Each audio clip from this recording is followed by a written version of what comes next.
Good evening. The family of a young man who died while being detained in a psychiatric hospital are demanding an investigation. They fear there could be more deaths of patients developing blood clots while they're sedated with anti-psychotic drugs. The hospital where Jonathan Malier from Birmingham was being treated say they did all they could to look after him. His family have been speaking exclusively to our special correspondent Peter Wilson. Jonathan Malier's aunt inside the family home in Handsworth. Scores of cards have been arriving since the previously fit young man collapsed and died last month. At 24, he'd suffered from the bipolar condition and had requested help for his mental illness. Because of a lack of beds in Birmingham, he was transferred to a secure unit in Stevenage. We couldn't understand why he couldn't have any visitors, why nobody was allowed to go down there to him, and he wasn't allowed to make any phone calls, so he was basically left on his own, really, you know, with no one to advocate for him. While tests are still being carried out, it's thought that Mr. Malier died from a blood clot. Deep vein thrombosis is often associated with passengers of long-haul flights because of their lack of mobility. Now, similar concerns are being expressed over deaths in hospitals, where patients have been kept sedated while on anti-psychotic drugs. There's been disquiet about the numbers of black people dying within mental health institutions.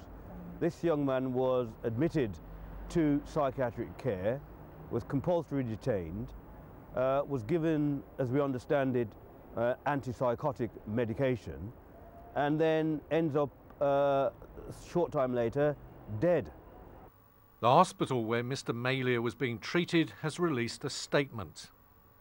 We offer our sincerest condolences to the family and friends of Mr. Malier. Nothing is more important to us than the well-being of those that use our services. Whilst we await the final reports, we believe that we did all that we could to look after Mr. Malier whilst he was at our facility. We continue to work closely with all authorities involved in this process. The family claim that black people generally are more likely to be detained by mental health teams. So what do the official figures say? Well, if you're African Caribbean, you're 44% more likely to be detained under the Mental Health Act than your white counterparts.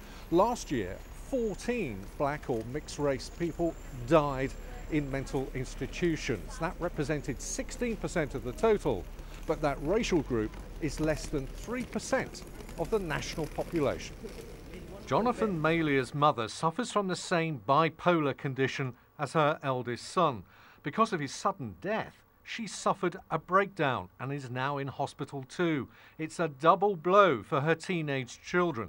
Because my mum had bipolar in the past, it's brought that on as well. So we've not only lost the brother, we've now lost a part of my mum as well. We just gotta be like a family and bring everyone together and talk about how you feeling. If you need help, you just gotta contact people. A second post-mortem examination took place today, and it's been decided to hold an inquest into Jonathan Malier's death. Peter Wilson, BBC Midlands Today, Birmingham. Now, coming up